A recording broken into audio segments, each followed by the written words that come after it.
जय श्री कृष्ण। राधे राधे।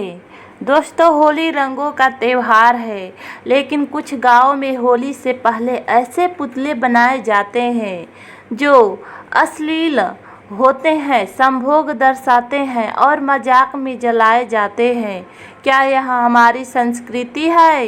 क्या शास्त्र इसकी अनुमति देती है, या यह केवल परंपरा के नाम पर गलत प्रथा बन चुकी है? आज हम जानेंगे होली का असली धार्मिक अर्थ और समझेंगे कि पुतले बनाने की सही परंपरा क्या है। होली का मूल संबंध भक्त प्रहलाद से है।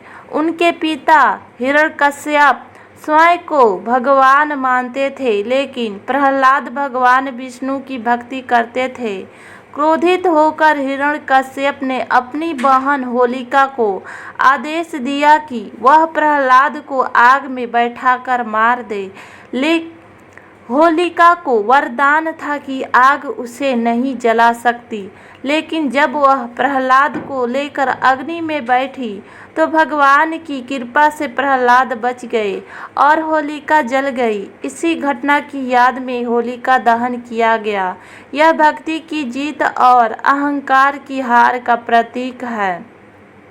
पुतला क्यों बनाया जाता है? शास्त्रों के अनुसार पुतला केवल होलिका का बनाया जाता है।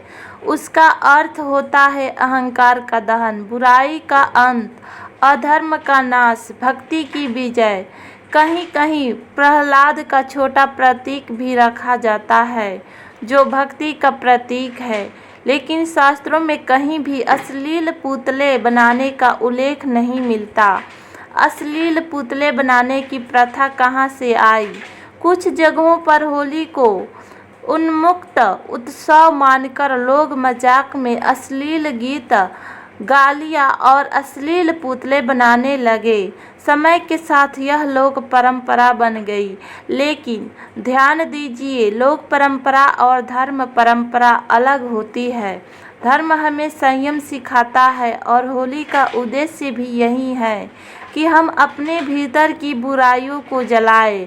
अश्लीलता जलाना ठीक है, लेकिन अश्लीलता फैलाना गलत है। धर्म क्या कहता है? धर्म शास्त्रों के अनुसार त्योहार आत्मशुद्धि के लिए होता है। अग्नि पवित्रता का प्रतीक है। होलिका दहन बुराई का नाश है। अगर हम अश्लील पुतले बनाते हैं तो हम अग्नि को मनोरंजन बना देते हैं, साधना नहीं। इससे त्योहार की पवित्रता कम होती है। इसलिए धार्मिक दृष्टि से यह सही नहीं माना जाता है। सही तरीके से होली कैसे मनाएं? होलिका का पुतला बनाएं, प्रहलाद की भक्ति को याद करें, परिवार के साथ पूजा करें, बुराइयों को जलाने का संकल्प लें, अगले दिन प्रेम से रंग खेलें। यही सच्ची होली है। दोस्तों, होली का त्यौहार आनंद का है, लेकिन मर्यादा के साथ। हमें परंपरा निभानी चाहिए, लेकिन धर्म भूलकर नहीं।